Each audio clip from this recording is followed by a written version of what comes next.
बिस्मिल्लाहिर्रहमानिर्रहीम, अस्सलाम वालेकुम। एवन टीवी के न्यूज़ स्टूडियो से मैं होली शाबासी शामिल करेंगे न्यूज़ हेडलाइंस। वज़ीर आज़म शहबाज शरीफ एक रोज़ा दौरे पर कराची में मौजूद। गवर्नर सिंह ने PAF बेस पर शहबाज शरीफ का इस्तकबाल किया। वज़ीर आज़म स्टॉक मार्केट के PT का दौरा भी करेंगे। BT में FBRT कस्टमर क्लियरेंस के खुदकार निज़ाम का इफ्तिताह होगा। शहबाज शरीफ ताजिर बरादरी से भी मुलाकातें करेंगे। सिविलियन का फौजी ट्रायल हो सकता है। ख्वाजा हारिस के फौजी अदालतों में सिविलियन ट्रायल केस की समाअत। कहा FBR पर रिटायरमेंट के बाद ट्रायल चलाया गया, वो सिविलियन थे। जस्टिस जमाल मंदोहिल ने कहा 9 मई वाले मुल्जिमान आर्मड फोर्स से ताल्लुक नहीं रखते, हम सिर्फ शहरी की इस्लाह इस्तेमाल करते हैं। जस्टिस मुसर्रत हलाली के रिमार्क्स। कहा सिविलियन का ट्रायल APS बेस पर मुजरिमान के लिए था। पंजाब हुकूमत से सजा याफ्ता कैदियों की नकलो हरकत की आज़ादी पर रिपोर्ट तलब। मजीद समाअत कल तक मुलतवी।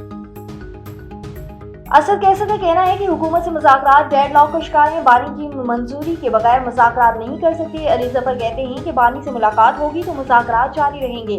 हुकूमत का एक रवैया यही रहा तो कुछ भी नहीं हो सकता। शबली फराज बोले हुकूमत के पास इख्तियार है, बानी से मुलाकात कराएं, अगर इख्तियार नहीं तो बता दें वो कठपुतली हैं। बानी की नाअहली पर एहतजाज का केस। इस्लामाबाद की इंसदाद दहशतगर्दी अदालत ने वजीर आज़म खैबर पख्तूनख्वा अली अमीन गंडापुर को इश्तिहारी करार दे दिया।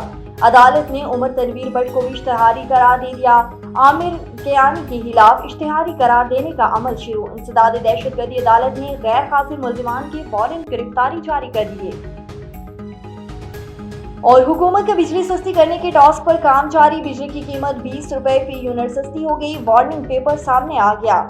6 IPP से मुआहदे खत्म, 14 के साथ बातचीत मुकम्मल। न्यूज़ स्टूडियो से फिलहाल के लिए इतना ही। मजीद खबरों और अपडेट्स के लिए देखते रहिए A1 TV। A1 TV, सब पे नजर, अंदर की खबर।